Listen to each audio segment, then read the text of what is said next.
Buenos días a todos, queridos hermanos.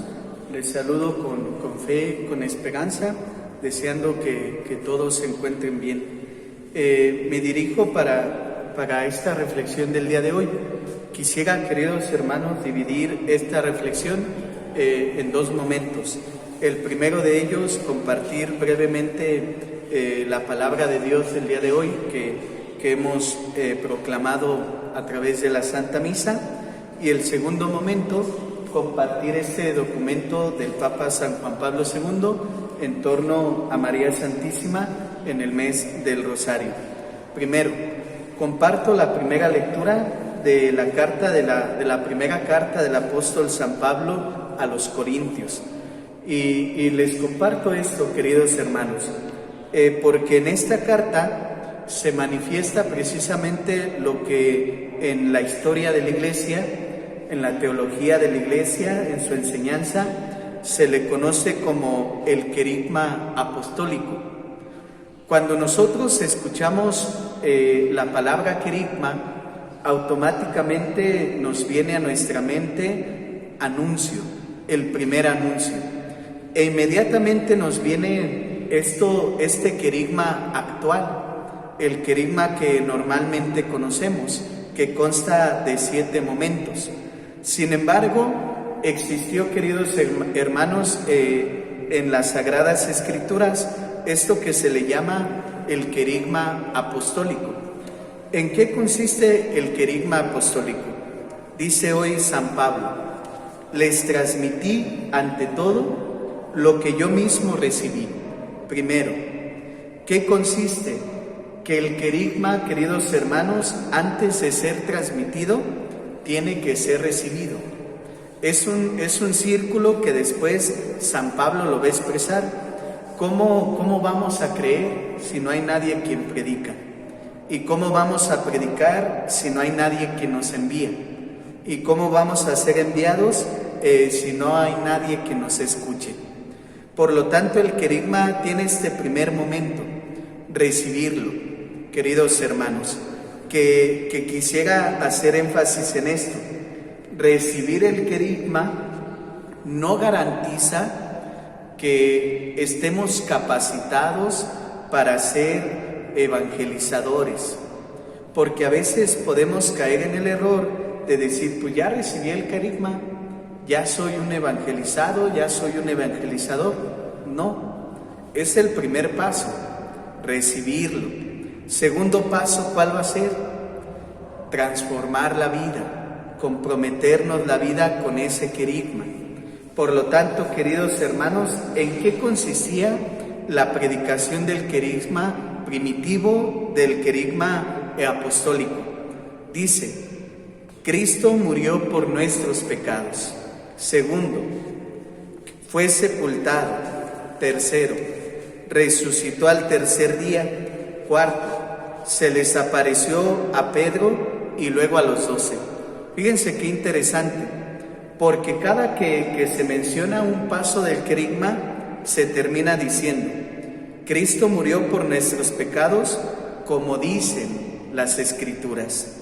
Fue sepultado, resucitó, según lo que está escrito. Se le apareció a Pedro, luego a los 12, como dicen las Escrituras. Queridos hermanos, Pablo, el gran evangelizador, reconoce la autoridad que tiene Pedro. Tan es así que hace mención de que se le apareció primero a Pedro, después a los 12. Sabemos perfectamente bien por las Escrituras que a la primera que se le apareció fue a María Magdalena, pero en orden de autoridad apostólica, al primero que se le aparece y el primer testigo apostólico de la resurrección, ¿quién es? Pedro, cabeza y cimiento de la Iglesia. Y nos lleva a otro tema que quisiera compartir muy rápido. Hoy celebramos, queridos hermanos, la fiesta de los santos apóstoles Felipe y Santiago. ¿Qué nos recuerda la Iglesia con esto? Somos cimentados bajo la fe, bajo la enseñanza y bajo la roca apostólica, los apóstoles, Pedro y los 12. Mis hermanos, es muy distinto ser discípulos que ser apóstoles. Es muy distinto la autoridad apostólica recibida por Jesucristo a estar en este proceso de discipulado por medio del querigma. El discípulo es aquel que está en el aprendizaje, es aquel que está precisamente comprendiendo que Cristo murió por tus pecados, que fue sepultado, que resucitó al tercer día y que se apareció. Ese es el discípulo, ese es el proceso que está llevando un discípulo, que está experimentando, que está conociendo. El apóstol es aquel que con la autoridad apostólica dada por Cristo, por medio de la Iglesia, predica precisamente esto, enseña y transforma, por lo tanto, queridos hermanos, la vida de muchas personas. Quisiera que hoy pudiéramos estudiar este maravilloso querigma apostólico y darnos cuenta cuáles son las bases de nuestra fe. Cristo murió por los pecados, fue sepultado, al tercer día resucitó y se le apareció a Pedro, a los 12 y a muchos hermanos. Pero ¿cuál es el sustento de esto? Según las Escrituras. ¿Cuál es nuestra simiente? ¿Cuál es nuestra fuente, queridos hermanos, de revelación? Las Santas Escrituras. Esto es lo que creemos, esto es lo que se predicaba en la época apostólica y que se le conoce como querigma. Les invito pues en este día, en esta fiesta de los santos apóstoles Felipe y Santiago, a recuperar, mis hermanos, por medio de nuestra reflexión, precisamente esto, que somos discípulos, que estamos en este proceso de aprendizaje, pero necesariamente el Señor pone apóstoles, que son los que nos enseñan, que son los que, como dice San Pablo, nos transmiten fielmente aquello que a su misma vez han recibido. Termino esta primera parte con esto. ¿Cómo es, queridos hermanos, que se ha conservado nuestra fe? Precisamente como hoy dice San Pablo, la transmisión, con fidelidad. ¿Cómo es que se ha conservado esto íntegro?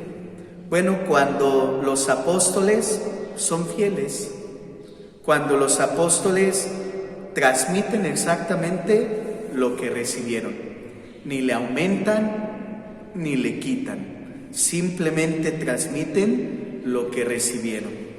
Por eso es, queridos hermanos, que se nos ha llegado hasta nosotros este maravilloso don de la fe, con todo lo que contiene. Les hablaba el otro día del depósito de la fe. Eso se nos ha transmitido y eso estamos llamados a enseñar. No modifiquemos lo que hemos recibido. No modifiquemos lo que se nos ha transmitido. Creamos con fidelidad aquello que se nos ha puesto en nuestras manos y que a nosotros nos ha cambiado la vida, y que a nosotros, por medio de esta predicación apostólica, el Señor Jesús ha hecho maravillas. Segundo momento, queridos hermanos, que quisiera compartir con cada uno de ustedes, es este documento, el Papa San Juan Pablo II, Rosario Virginis María. Y quisiera detenerme hoy a compartirles este número 12 de este documento. Y dice el Papa San Juan Pablo II, el rosario, precisamente a partir de la experiencia de María, es una oración marcadamente contemplativa. Me detengo en esto. ¿Qué significa lo contemplativo? Nosotros sabemos que dentro del campo de la oración hay muchas formas de hablar con Dios por medio de la oración.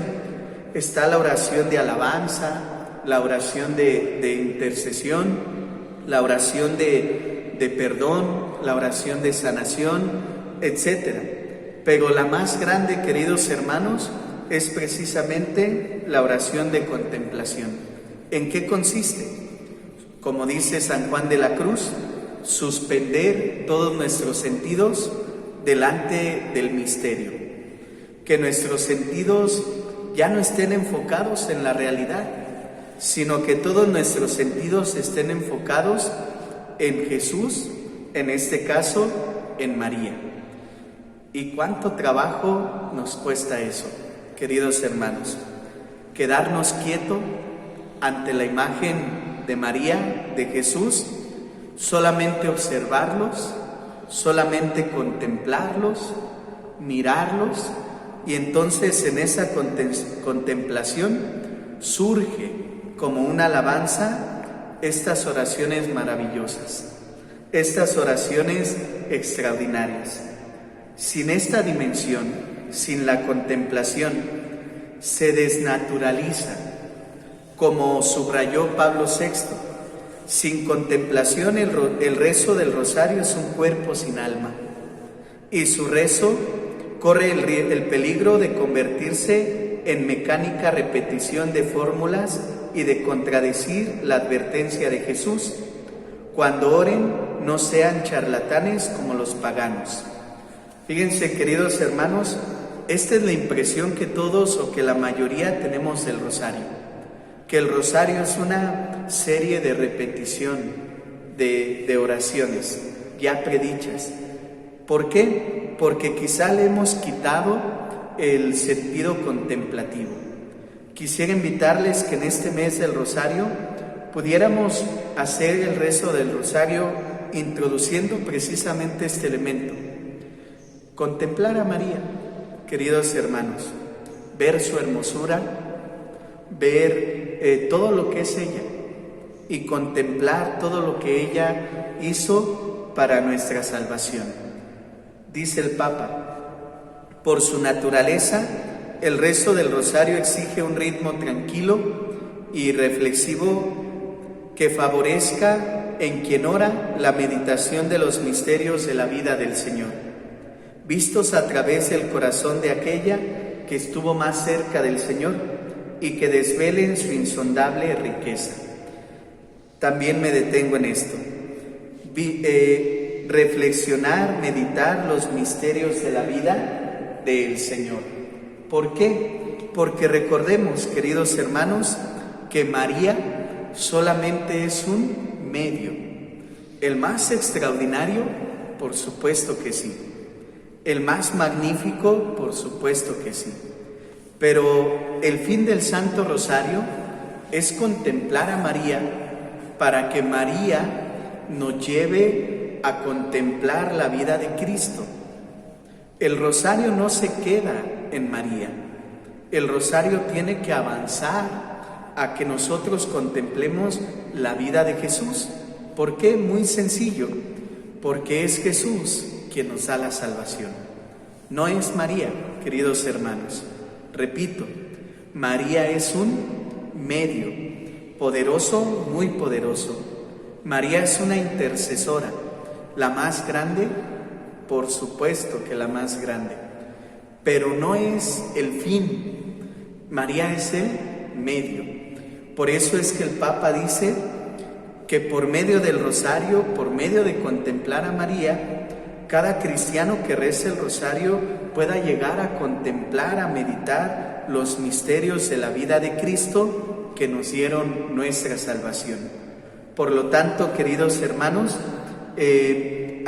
hubo una tendencia en la Iglesia en algún tiempo en el que se pensaba que María era como una semidiosa, que María era como el centro de la salvación, y no es así. Este documento nos ubica que María es un medio, repito, el más extraordinario, que María es portadora, la más extraordinaria. María se define así: yo soy la esclava del Señor. hágase en mí según tu palabra. Y de hecho, una de las indicaciones que María nos regala a través del episodio de las bodas de Caná, plasmado en el Evangelio de San Juan, es precisamente ese. Cuando falta el vino, María dice, hagan lo que Él les diga. Por lo tanto, María no es el fin, María es el medio. ¿Para llegar a quién? A Jesús, por medio de la meditación de los misterios de su vida, que al mismo tiempo nos dan la salvación. Mis hermanos, número 12 de este documento, Rosarium Virginis Maria, de San Juan Pablo II. Les invito, por lo tanto, el día de hoy a poder reflexionar la primera lectura, que hace unos momentos les compartí el querigma primitivo, y poder reflexionar también acerca de este número 12 de este documento del Papa San Juan Pablo II, para que el resto del Santo Rosario que estamos haciendo todos los días en este mes de mayo tenga muchísimos más frutos espirituales y muchísimos más frutos para nuestra alma. Quisiera terminar con esto. El rosario, queridos hermanos, medio seguro, medio eficaz para que nuestra alma se alimente, para que nuestra alma encuentre paz. Allí en sus hogares, busquen un lugar apartado, busquen un lugar silencioso. Delante todos tenemos la imagen de nuestra Madre María Santísima. Ponla en el centro, contémplala, admírala, y que el rezo de las Aves Marías, como decía una vez un padre, el rezo de las Aves Marías sean como piropos a María. Cuando la contemplas y cuando te admiras de su hermosura, que nuestros labios proclamen lo hermosa que es a través de las oraciones del Padre Nuestro y del Ave María. Dios les bendiga, queridos hermanos. Dios les acompañe y que todos gocemos de la poderosa intercesión de nuestra Madre María Santísima. Si soy fiel en lo poco, Él me confiará más. Si soy fiel en lo poco, mis pasos guiará. Si soy